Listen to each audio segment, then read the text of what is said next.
Hello everyone, once again welcome back to my YouTube channel.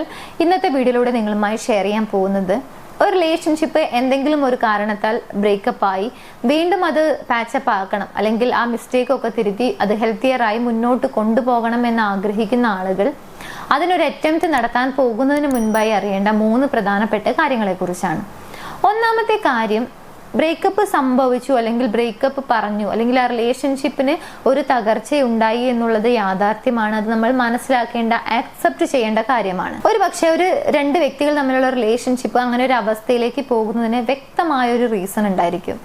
പക്ഷേ നമ്മൾ ആ കാര്യത്തിൽ തന്നെ, അതായത് എന്താണോ സംഭവിച്ചത് അത് തന്നെ വീണ്ടും വീണ്ടും ആലോചിക്കുകയോ ഡിസ്കസ് ചെയ്യുകയോ ചെയ്തു കഴിഞ്ഞാൽ അതിനൊരു പ്രത്യേകമായിട്ടുള്ള ഒരു സൊല്യൂഷൻ നമുക്ക് കിട്ടില്ല. അതിന് പകരം നമ്മൾ ചിന്തിക്കേണ്ട കാര്യം, ഇതെങ്ങനെയാണ് ഫിക്സ് ചെയ്യുക, അല്ലെങ്കിൽ എന്ത് മിസ്റ്റേക്ക് ആണോ ഉണ്ടായത് അതിനെങ്ങനെയാണ് ഒരു സൊല്യൂഷൻ കണ്ടെത്തുക എന്നുള്ളതാണ്. അത് വളരെ ഇമ്പോർട്ടൻ്റ് ആയിട്ടുള്ള ഒരു കാര്യമാണ്. പലപ്പോഴും ഒരു റിലേഷൻഷിപ്പ് വീണ്ടും പാച്ചപ്പ് ആക്കാൻ കഴിയാത്തതിൻ്റെ ഒരു കാരണവും ഇത് തന്നെയാണ്. അതായത് ആ ഒരു പ്രശ്നം എങ്ങനെയാണ് ഫിക്സ് ചെയ്യുക എന്നുള്ളത് മനസ്സിലാകുന്നില്ല, അല്ലെങ്കിൽ അത് ഫിക്സ് ചെയ്യാൻ ശ്രമിക്കുന്ന സമയത്ത് വീണ്ടും വീണ്ടും കോംപ്ലിക്കേറ്റഡ് ആയി പോകുന്നു. ഇതൊക്കെയാണ് പലപ്പോഴും ഉണ്ടാകുന്ന ഒരു പ്രശ്നം. അതിനുള്ള ഒരു പ്രധാന റീസണും ഇത് തന്നെയാണ്. അതായത് കഴിഞ്ഞു പോയ അല്ലെങ്കിൽ ചെയ്തു പോയ കാര്യങ്ങളെ കുറിച്ച് വീണ്ടും വീണ്ടും സംസാരിക്കും അല്ലെങ്കിൽ കുറ്റപ്പെടുത്താൻ തുടങ്ങും എന്നുള്ളത്. സോ ഇതിന് പകരം ചെയ്യേണ്ടത്, ഇറ്റ്സ് ഓൾറെഡി ഹാപ്പൻഡ്, ഇനി നമുക്ക് എന്ത് ചെയ്യാൻ പറ്റും, അങ്ങനെയൊന്നും ഇല്ലാതെ എങ്ങനെയാണ് നമുക്കത് ഫിക്സ് ചെയ്യാൻ പറ്റുക, ആ റിലേഷൻഷിപ്പ് എങ്ങനെയാണ് കുറച്ചുകൂടി ഹെൽത്തിയർ ആയിട്ട് മുന്നോട്ട് കൊണ്ടുപോകാൻ പറ്റുക, അങ്ങനെ ചിന്തിക്കുകയാണെങ്കിൽ കുറച്ചുകൂടി ബെറ്റർ ആയിരിക്കും. ചുരുക്കം പറഞ്ഞു കഴിഞ്ഞാൽ, നമ്മുടെ ഭാഗത്തുനിന്നുണ്ടായിട്ടുള്ള ഒരു തെറ്റിദ്ധാരണ ആയിക്കൊള്ളട്ടെ, അല്ലെങ്കിൽ എന്തെങ്കിലും മിസ്അണ്ടർസ്റ്റാൻഡിങ് ആയിക്കൊള്ളട്ടെ, അല്ലെങ്കിൽ മറ്റെന്തെങ്കിലും, ഓരോ ആളുകളുടെ കേസും ഡിഫറെൻ്റ് ആണ്, വോട്ട് എവർ എന്ത് തന്നെയാണെങ്കിലും അതെങ്ങനെയാണ് ഫിക്സ് ചെയ്യാൻ സാധിക്കുക എന്നുള്ളതിനെ കുറിച്ച് ചിന്തിച്ചു കഴിഞ്ഞാൽ കുറച്ചുകൂടി ബെറ്റർ ആയിരിക്കും. തീർച്ചയായും ഇതിന് നമുക്ക് ആവശ്യമായിട്ടുള്ള ഒരു കാര്യം, നമ്മളെക്കുറിച്ച് തന്നെ മനസ്സിലാക്കേണ്ടത് വളരെ ഇമ്പോർട്ടൻ്റ് ആയിട്ടുള്ള ഒരു കാര്യമാണ്. നമുക്ക് ഫോർഗീവ് ചെയ്യാനുള്ള ഒരു കഴിവുണ്ടായിരിക്കണം. അതുപോലെ തന്നെ ഓപ്പോസിറ്റ് നിൽക്കുന്ന വ്യക്തിയെ ലിസൺ ചെയ്യാനുള്ള ഒരു കപ്പാസിറ്റി ഉണ്ടായിരിക്കണം. ഇതൊക്കെ നമ്മൾ നേടിയെടുക്കേണ്ട ഒരു കാര്യമാണ് എന്നുള്ളത് കൂടി മനസ്സിൽ വെക്കുക. ഇനി രണ്ടാമത്തെ കാര്യം, നമ്മുടെ ആ ഒരു റിലേഷൻഷിപ്പ് ഫൗണ്ടേഷൻ കുറച്ചുകൂടി റീബിൽഡ് ചെയ്യേണ്ടതായിട്ടുണ്ട്, അല്ലെങ്കിൽ ഒന്നുകൂടി സ്ട്രോങ് ആക്കേണ്ടതുള്ളത് വളരെ ഇമ്പോർട്ടൻ്റ് ആയിട്ടുള്ള കാര്യമാണ്.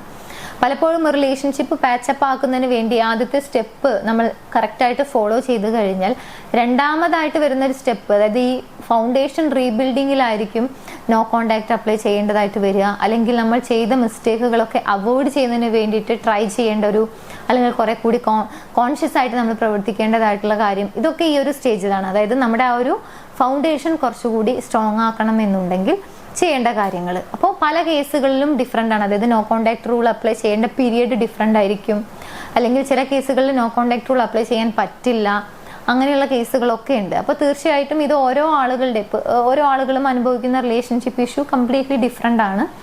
സോ തീർച്ചയായും നിങ്ങളുടെ കേസിന് കറക്റ്റ് ആയിട്ടുള്ള നോ കോണ്ടാക്ട് റൂൾ അപ്ലൈ ചെയ്യുക, അല്ലെങ്കിൽ മിസ്റ്റേക്കുകൾ പറ്റിയിട്ടുണ്ടെങ്കിൽ അത് തീർച്ചയായും അവോയ്ഡ് ചെയ്യാൻ മാക്സിമം ട്രൈ ചെയ്യുക. പ്രധാനമായും ഈ 2 കാര്യങ്ങൾ ഫോളോ ചെയ്തുകൊണ്ട് റിലേഷൻഷിപ്പിനെ കുറച്ചുകൂടി ഹെൽത്തിയർ ആക്കുന്നതിന് വേണ്ടിയിട്ടുള്ള ശ്രമങ്ങൾ തുടങ്ങുക എന്നുള്ളതാണ്.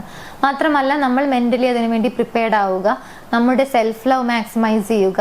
ഈ നോ കോണ്ടാക്ട് റൂൾ അപ്ലൈ ചെയ്യേണ്ടത് എത്ര ദിവസമാണ്, അല്ലെങ്കിൽ കറക്റ്റായിട്ട് നമുക്കത് എപ്പോൾ ബ്രേക്ക് ചെയ്യാം, ഇതിനെക്കുറിച്ച് മറ്റൊരു വീഡിയോ ഓൾറെഡി ചെയ്തിട്ടുണ്ട്. ചാനൽ ചെക്ക് ചെയ്യുകയാണെങ്കിൽ തീർച്ചയായും മനസ്സിലാക്കാൻ സാധിക്കും. സോ ഈ പറഞ്ഞ 2 കാര്യങ്ങളും നമ്മുടെ ആ ഒരു റിലേഷൻഷിപ്പിന്റെ ആ ഒരു ഫൗണ്ടേഷൻ കുറച്ചുകൂടി സ്ട്രോങ് ആക്കുന്നതിന് വേണ്ടി നമ്മൾ ഫോളോ ചെയ്യേണ്ട കാര്യമാണ്. ഇതിന്റെ കൂടെ തന്നെ നമ്മൾ എന്ത് ചെയ്യുക, നമ്മുടെ സെൽഫ് ലവ് മാക്സിമൈസ് ചെയ്യുക. നമുക്ക് നമ്മളോടുള്ള ആ ഒരു സെൽഫ് ലവ് മാക്സിമൈസ് ആവുക. തീർച്ചയായിട്ടും ഈ പറഞ്ഞ കാര്യങ്ങൾ ഓട്ടോമാറ്റിക്കലി നമ്മളിൽ സംഭവിക്കും. മാത്രമല്ല, റിലേഷൻഷിപ്പ് കുറെ കൂടി നമുക്ക് ബെറ്റർ ആയിട്ട് ഹെൽത്തിയർ ആയിട്ട് കൊണ്ടുപോകാൻ സാധിക്കും. സോ നിങ്ങളുടെ കേസിനനുസരിച്ചിട്ട് എന്താണോ നിങ്ങൾ അനുഭവിച്ചുകൊണ്ടിരിക്കുന്ന റിലേഷൻഷിപ്പ് ഇഷ്യൂ, അല്ലെങ്കിൽ നിങ്ങൾ ഫേസ് ചെയ്തുകൊണ്ടിരിക്കുന്ന ഒരു സിറ്റുവേഷൻ, അതിനനുസരിച്ച് അപ്ലൈ ചെയ്യുക. നിങ്ങളുടെ റിലേഷൻഷിപ്പിൽ എന്തെങ്കിലും ഇഷ്യൂസ് ഉണ്ട്, നിങ്ങൾക്ക് ഒരു സപ്പോർട്ട് വേണമെന്ന് ആഗ്രഹിക്കുന്നുണ്ടെങ്കിൽ മുകളിൽ കാണുന്ന നമ്പറിലേക്ക് കോൺടാക്ട് ചെയ്യാനും മറക്കരുത്. അപ്പോൾ ഇതാണ് രണ്ടാമതായിട്ട് ഫോളോ ചെയ്യേണ്ട കാര്യം. മൂന്നാമതായിട്ട്, നമ്മൾ റീകണക്ട് ചെയ്യുകയാണ് ആ ഒരു പെർട്ടിക്കുലർ വ്യക്തിയുമായിട്ട്, അല്ലെങ്കിൽ ആ റിലേഷൻഷിപ്പ് നമുക്ക് മുന്നോട്ട് കൊണ്ടുപോകാനുള്ള മറ്റൊരു ഓപ്പർച്യൂണിറ്റി അല്ലെങ്കിൽ മറ്റൊരു ചാൻസ് കൂടി കിട്ടിയിരിക്കുകയാണ്. സോ സ്വാഭാവികമായിട്ടും ഈ ഒരു സ്റ്റേജിൽ, അല്ലെങ്കിൽ ഈ ഒരു മൂന്നാമത്തെ കാര്യം നമ്മൾ മനസ്സിലാക്കേണ്ടത്, പഴയത് എന്താണോ നമ്മൾ ആ ഒരു ബ്രേക്കപ്പിലേക്ക് നമ്മളെ ലീഡ് ചെയ്തത് ഓൾറെഡി, ആ കാര്യം വീണ്ടും റിപ്പീറ്റ് ആകാൻ നമ്മുടെ ഭാഗത്തുനിന്നും ഇടയാവരുത്, അല്ലെങ്കിൽ അങ്ങനെയുള്ള മിസ്റ്റേക്കുകൾ മാക്സിമം അവോയ്ഡ് ചെയ്യുക.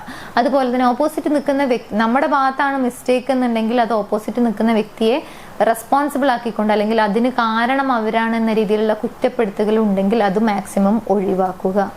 അതേപോലെ തന്നെ ചില ഒരു കേസിൽ പറയുന്ന ഒരു കാര്യം, എപ്പോഴും പണ്ട് നടന്നതോ അല്ലെങ്കിൽ പഴയ കാര്യങ്ങൾ അങ്ങനെ സംഭവിച്ചു ഇങ്ങനെ സംഭവിച്ചു അന്നത് പറഞ്ഞു ഈ രീതിയിൽ അതിൽ തന്നെ സ്റ്റിക്ക് ഓൺ ചെയ്ത് നിൽക്കും. അത് മാക്സിമം ഒഴിവാക്കുക. അത് ഓൾറെഡി സംഭവിച്ചു കഴിഞ്ഞു.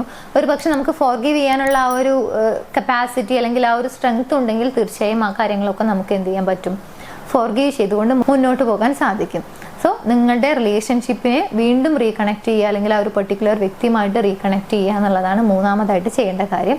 തീർച്ചയായും ഈ 3 കാര്യങ്ങളും ഒരു റിലേഷൻഷിപ്പ് പാച്ചപ്പ് ആകുന്നതിന് മുമ്പ് നമ്മൾ മനസ്സിലാക്കേണ്ട കാര്യമാണ്. സോ ഈ 3 കാര്യങ്ങളും കറക്റ്റായിട്ട് നിങ്ങളുടെ ലൈഫിൽ ഇങ്ങനെ ഒരു ഇഷ്യൂ നിങ്ങൾ ഫേസ് ചെയ്യുന്നുണ്ടെങ്കിൽ അല്ലെങ്കിൽ ഇങ്ങനെ ഒരു റിലേഷൻഷിപ്പ് നിങ്ങൾക്ക് പാച്ചപ്പ് ആകണം അല്ലെങ്കിൽ കുറച്ചുകൂടി കമ്മിറ്റഡ് ആയിട്ടുള്ള ഒരു റിലേഷൻഷിപ്പാണ് ആഗ്രഹിക്കുന്നത്, അതിനുവേണ്ടി ഒരു അറ്റംപ്റ്റ് കൂടി നടത്താൻ തയ്യാറാണ് എന്നൊക്കെ വിചാരിക്കുന്നുണ്ടെങ്കിൽ ഈ 3 കാര്യങ്ങൾ പ്രാക്ടിക്കലായി അപ്ലൈ ചെയ്യാവുന്നതാണ്.